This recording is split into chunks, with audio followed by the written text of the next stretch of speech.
харилцаа.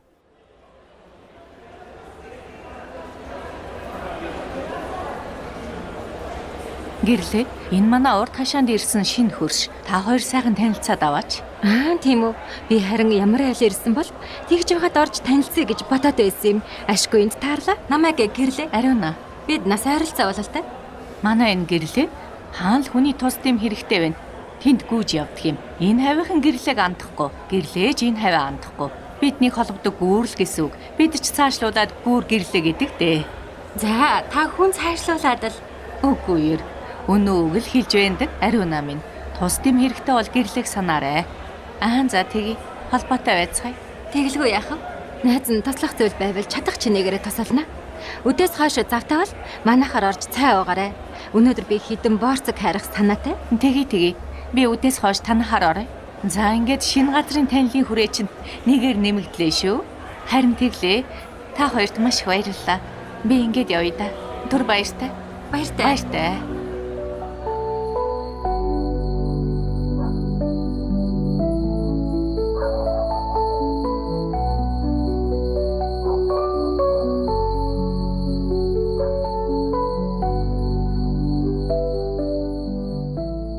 Цай уу, халуун борцог ид. Шинэ борцогны үнэр чи хашааны гаднаас л үнэртэж байна шүү.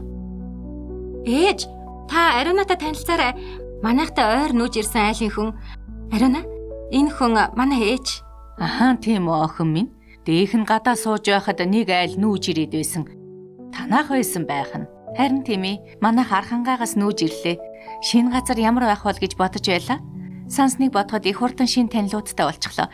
Бид ч энд хурдан дасах бололтой. Тэгэлгүй яах вэ? Санаа зовох хэрэггүй. Хөршөөд бидээ тус олоод явцгаана. Нөхөр маань хэд хоногоор хөдөө явсан. Ирэхээр нь танилцуулна. Харин хүүхдүүд маань тоглоомын талбай дээр л байна. Тоглоомын талбай дайжгүй цэвэрхэн газар шиг харагдсан. Гэхдээ тэр жалга жаахан эвгүй санагдсан. Бороо орохоор их устаа болох шинжтэй. Энд гүүр бариул хүүхдүүд хичээл эхлэхээр сургууль руугаа тойрч явуулгүй шууд явах боломжтой юм шиг санагдсан. Өвөлдөө цаас их хунгаралдаг байх тийм ээ. Тийм шүү. Бороо цас их орохоор энэ жалга хэцүү болдог. Чиний наад санаа чинь ёстой зөв санаа байна. Бид нар яагаад өмнө нь ингэж бодож байгаагүй юм бол доо. Наад санааг чинь ажил хэрэг болгоё. Гүүр барьцгаах уу? Харин л дээ.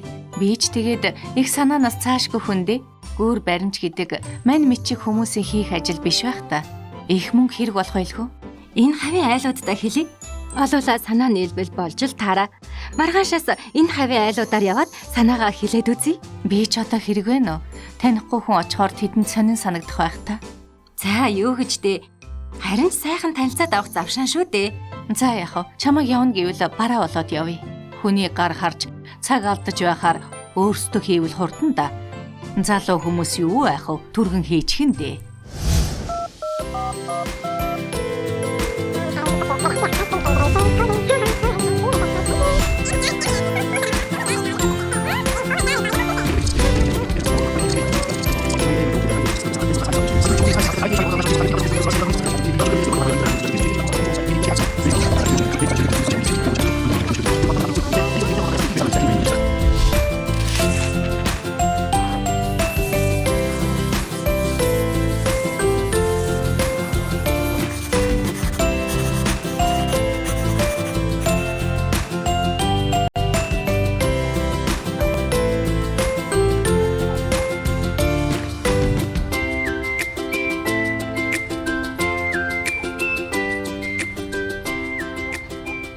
Би өчигдөр хэсгийн ахлагчтай ярьсан.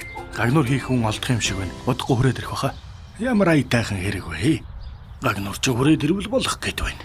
Гүүрний төмөр рамыг сайтаргааг нь чихуулах хідүүлээ. Банзаа тааруулж тайраад өнгөрч бодоход юу хэн байх вэ? Тийм шүү.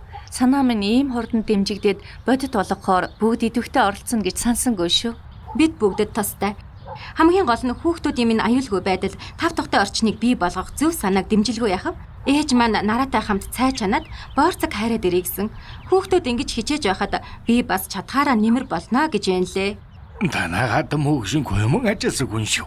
Их чиг ингэж хэлж байхад бид юугаа хийж ойсуух вэ? Гэл зуулнаа хөө. Хэсгийн ахлагч Гагнуур чөнтэй хэрж байх шиг байна. Ойрын өдрүүдэд бор орох шинжтэй шалгуулцгаая хэдүүлээ.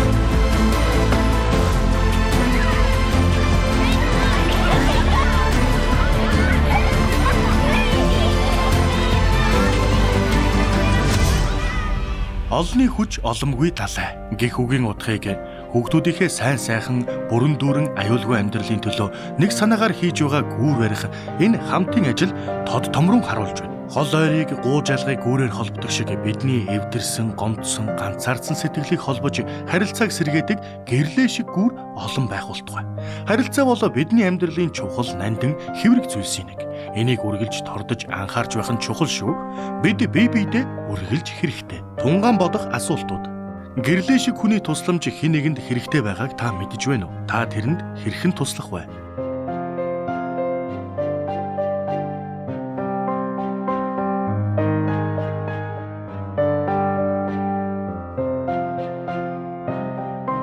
Та харилцааны зураглалаа гаргана уу? Та энийг хараад цаашид ямар бүтээлч алхам хийх хэрэгтэй гэж бодож байна вэ?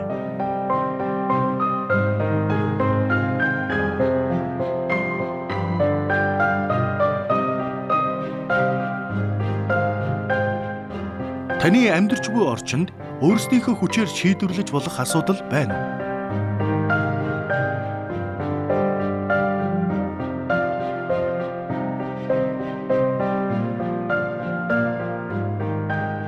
Анхаарал хандуулсан танд баярлалаа.